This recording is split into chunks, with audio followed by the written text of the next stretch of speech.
Have you ever stood at a grave or stared at an old photograph in the quiet of your room and whispered words to someone who has died, wondering with a kind of holy fear, "Can you still hear me, or am I speaking only to my own memory?"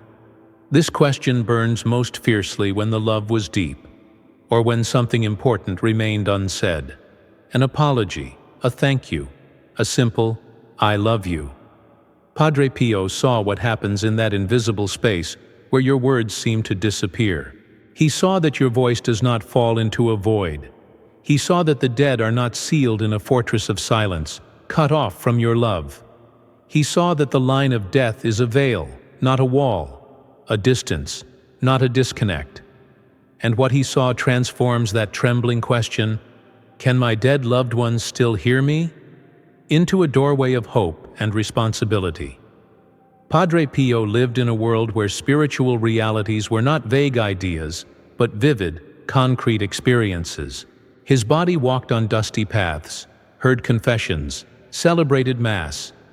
Yet his soul, marked with the wounds of Christ, moved freely along the border where earth and eternity almost touch. Souls in purgatory came to him. Angels assisted him. Grace and sin, heaven and hell, judgment and mercy, were not abstractions in his mind but living currents around him. He did not merely believe that there is life after death. He saw signs of it.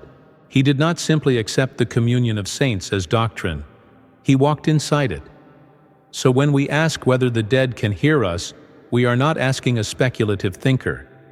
We are listening to a man whose nights and days were interrupted by voices and presences from the other side of the veil. One of the first things Padre Pio understood, by both prayer and mystical experience, is that God is not trapped in time the way we are. For us, events line up like beads on a string, before and after, early and late, too soon and too late.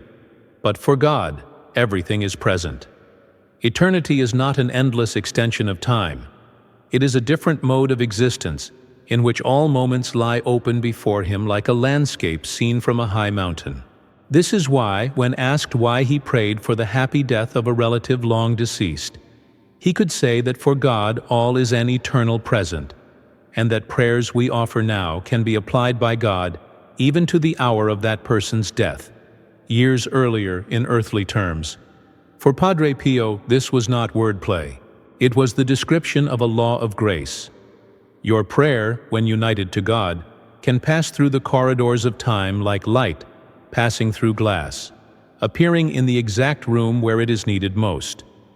Imagine then what Padre Pio saw in a certain night of prayer. He found himself, in spirit, in a vast expanse that was neither the earth we know nor the full glory of heaven.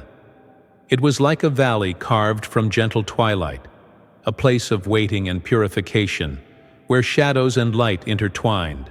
This was not a dark place of despair, but a land where souls who died in God's friendship but still wounded by sin were being slowly healed.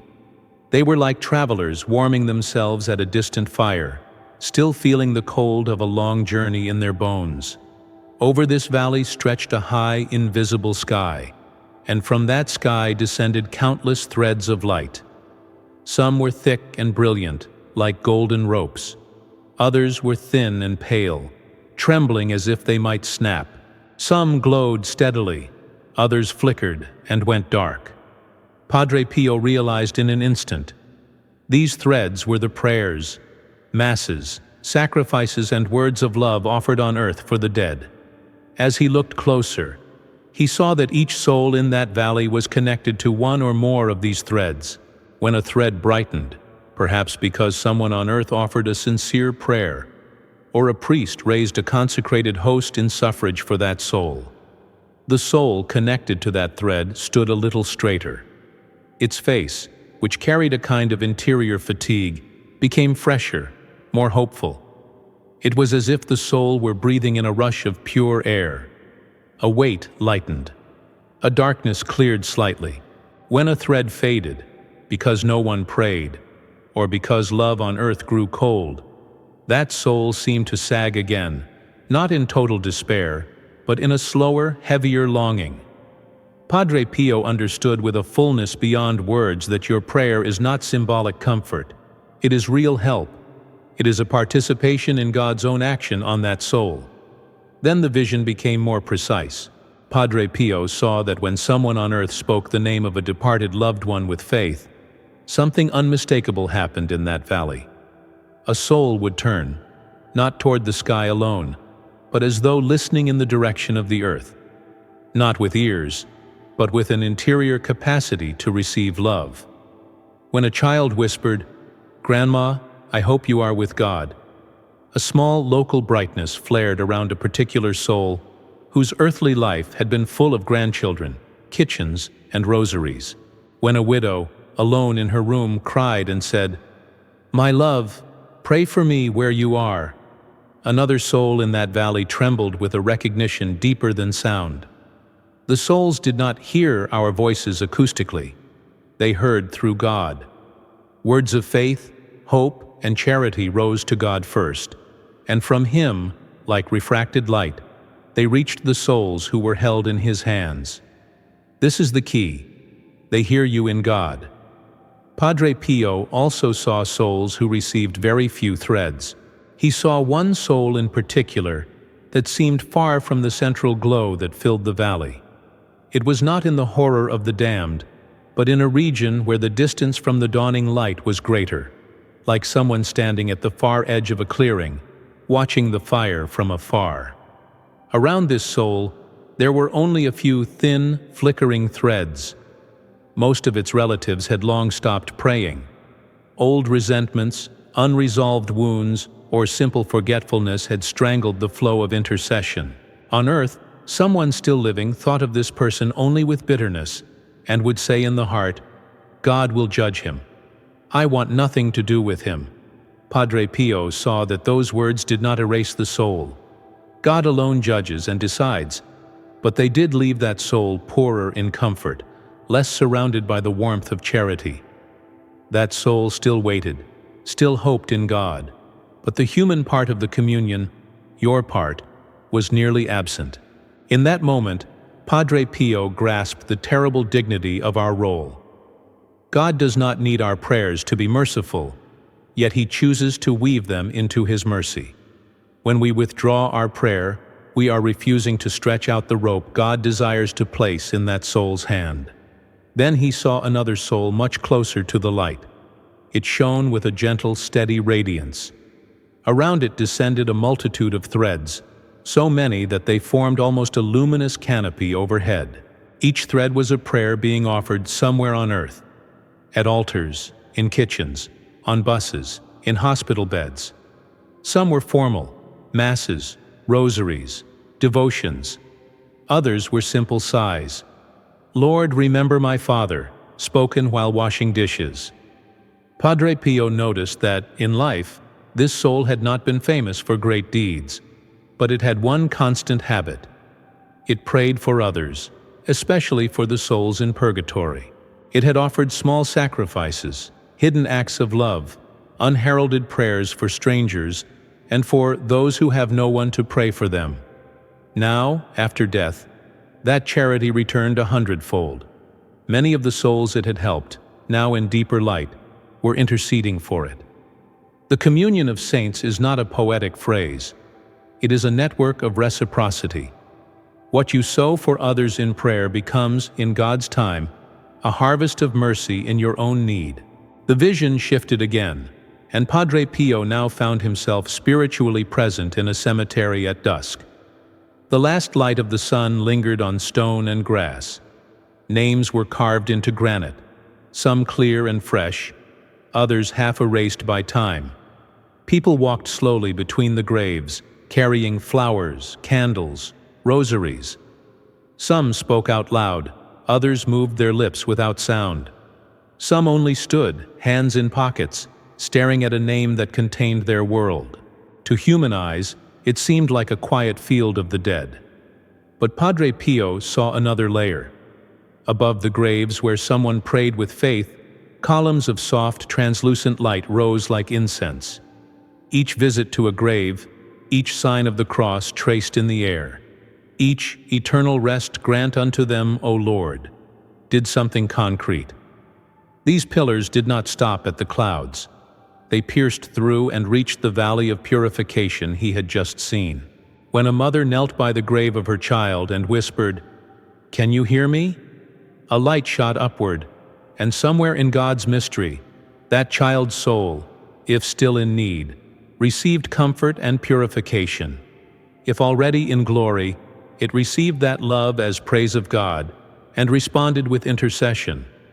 When an old man, leaning on a cane, put his hand on his wife's grave and said, "Wait for me," a thread of hope wove itself between them in Christ.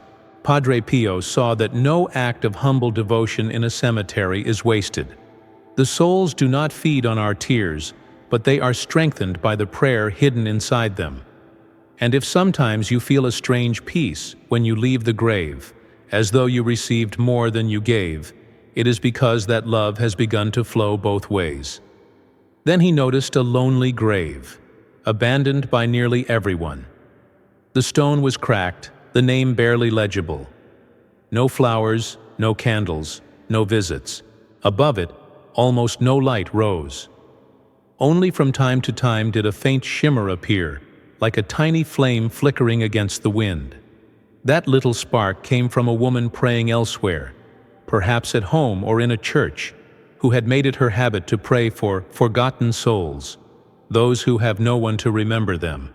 Each humble prayer of hers, short, unnoticed, seemingly weak, was like a cup of fresh water poured into a thirsty land. In the valley beyond, a soul moved whenever that almost anonymous intercession rose. It took one step closer to the light.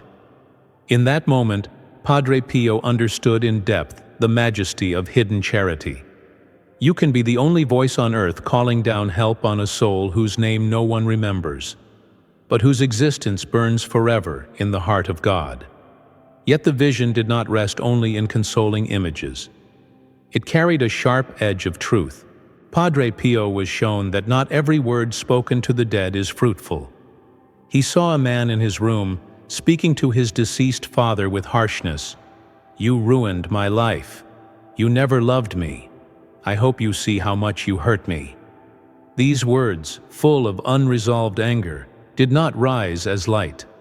They formed a kind of choking mist around the living son's heart. The father's soul, now in a state utterly penetrated by God's justice and mercy, no longer suffered in the old earthly way from accusations. He saw himself and his sins in the burning truth of God. But the son, clinging to his resentment, bound himself to an image of his father frozen in past wounds, not to the real person now redeemingly judged by God. Speaking to the dead without reference to God can imprison us in ourselves. Speaking to them through God can set us free. This led Padre Pio deeper into understanding the mechanics, so to speak, of this mysterious hearing. The dead do not freely roam among us as pure observers of all our actions. They are not turned into omniscient spirits watching every detail of our lives. Knowledge in the next life is not curiosity. It is participation in God's own knowledge, according to the measure He grants. Those who are in heaven see us in God. Those in purgatory do not see all things, but they are enlightened by grace, and they are profoundly aware of the help and love directed toward them. When you speak to your loved one, you are not dialing a direct, independent line into their soul. You are entrusting your words to God, who alone governs what reaches them and how. The dead hear you because God hears you, and He permits your love, purified and ordered by His wisdom, to touch them. This preserves both the intimacy of your bond and the sovereignty of God. In another interior scene, Padre Pio saw a long corridor filled with doors. Each door represented a moment of someone's earthly life, from childhood to the final breath. God walked through that corridor with absolute freedom, able to step into any moment at will. When a person on earth prayed for a soul already dead, "Lord, give him a peaceful death," even years after the event, God would take that prayer as a key. He would enter a door corresponding to some decisive moment, a night of temptation, a hospital bed, a last instant of consciousness. There, he would pour in the grace drawn from that later prayer. The person in that past moment might feel an unexplained impulse to repent, a sudden desire to call the priest, a last-second trust in God's mercy. They would never know that in future time, someone would pray for them. But the eternal God, outside of time, had already arranged to weave that prayer into that hour. Thus, the prayers of children and grandchildren can mysteriously assist the final moments of parents and grandparents long deceased. In that perspective, to ask, "Is it too late to pray?" is to misunderstand God's eternal present. This has immense consequence for your question. Can dead loved ones still hear you? In a certain way, your words now may have been already present to them in the hour of their death, as grace offered in their last struggle. And now, as you continue to speak and pray, that bond is not broken. If they are in purgatory, they receive real help. If they are in heaven, they receive your love as honor to God and respond with intercession, like saints quietly assigned by providence to watch over you. Padre Pio also understood the sorrow of those who lose someone in a sudden, traumatic way, without time for goodbyes. A car accident, a heart attack, a violent act. Hearts left behind often cry, "I never told you I'm sorry," or "I never told you how proud I am of you," or "I never forgave you." His visions insist on one thing: do not let those unsaid words rot in silence. Speak them now to God, in the presence of that person's name. Your apology, your forgiveness, your gratitude, when surrendered to God, is not a monologue thrown at a closed door. It becomes a thread of grace. It can, in God's mysterious freedom, heal their story and heal yours. It does not rewrite history in the sense of erasing what happened, but it inscribes mercy into its deepest fibers. In eternity, your loved one will not be less aware of the truth.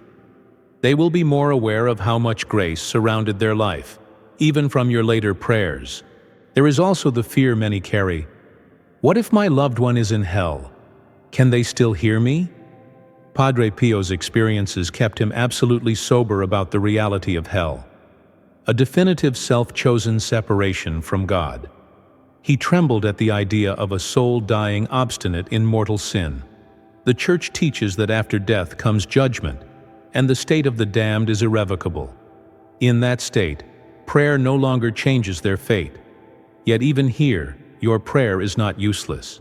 First, you do not know their final decision. God may have reached them in a moment you never saw.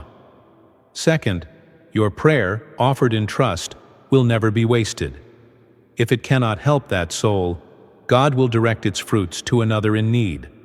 And the act of love itself, poured out in sorrow and hope, enlarges your own heart and aligns you more deeply with the merciful heart of Jesus. You never lose by loving. So how should you speak to your dead loved ones in the light of what Padre Pio saw? Not as if they were ghosts wandering blindly, and not as if you could control what they hear. Speak to them in God. That means turn first to God. Lord, I place before you my father, my mother, my child, my friend. If they are in need, have mercy on them. If they are in your glory, let them intercede for me. Then you can add words addressed to them, but always within that atmosphere of prayer. If you still need purification, I am here, praying for you. If you already behold God, remember me, help me to be faithful. This way of speaking is not sentimental. It is rooted in the communion of saints, where the living and the departed are not two separate communities, but one body under one head. In daily life, this communion can become very concrete. When you pray the rosary, you can pause and say, "This decade for the souls of my family." When you pass a cemetery, trace a simple cross and say, "Lord, give eternal rest to them." When you attend Mass, you can quietly place the names of your dead in the chalice of your heart, uniting them to the sacrifice of Christ made present on the altar. When grief overwhelms you, and you catch yourself talking in the dark, "Mom, I miss you," My son, I wish I could hold you. Do not be ashamed of those words. Lift them. Add, Jesus, I entrust this to you. Then your pain becomes prayer, and your prayer becomes a thread of light crossing the valley Padre Pio saw. You can even ask your departed loved ones to pray for you. With the humility that accepts you, do not know their exact state. If they are in heaven, they will gladly intercede. If they are still being purified, your prayers help them, and in turn, they will help you as soon as they enter the fullness of light.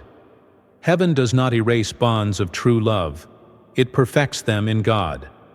The mother who died still loving her children does not arrive in glory indifferent to their struggles. The friend who passed away while carrying your confidences does not cease to care about your salvation. In God, their love is more lucid, more free, more ardent. When they hear your cry, they answer not by their own power, but by joining their longing to the powerful intercession of Christ. Now come back, for a moment, to that initial scene. You standing at a grave, or sitting with an old photograph, asking silently, "Can you still hear me?" In the light of what Padre Pio saw, the answer is both tender and demanding. Yes, your dead loved ones can, in God's way and God's time, receive the love you send them in prayer. But this hearing is not like making a phone call. It is sacramental, not mechanical. It passes through the heart of Christ. It demands faith. It asks you not to cling to them as if they were your last anchor, but to love them through the one who is eternal. It invites you to move from raw grief to interceding love, from self-enclosed memory to participation in the communion of saints. If you live this way, your relationship with your dead is transfigured. You stop speaking into the void and start speaking into eternity. You stop asking only, "Do they hear me?" and begin asking, "What do they need from me before God? What does God want to give them through my small prayers?" You discover that love does not end at the grave. It simply changes form. On your side of the veil, love becomes intercession, sacrifice, remembrance bathed in faith. On their side, love becomes humble reception of grace, or if they are already saints, becomes luminous intercession for you. Padre Pio, who saw souls, fire, light, threads, and doors, would not soften this mystery with easy sentiment, but he would urge you, with earnest gentleness, not to waste the power you have been given. Do not let your loved ones be wrapped only in photos, nostalgia, and human words that fade. Wrap them in prayer. Do not only ask, "Do they hear me?" Live so that one day, when you cross the veil, you will discover that every tearful prayer, every whispered name, every visit to the cemetery, every Mass offered, every Hail Mary for "the souls of my family," had been quietly shortening a distance, brightening a valley, and tightening a rope. For in the end, what Padre Pio saw is this: in God, no act of love addressed to the dead is lost, and every such act becomes a bridge over the darkness between hearts. And the soul that loves across the veil walks less in the night, because it has already learned that death is only a shadow that cannot drown the voice of love.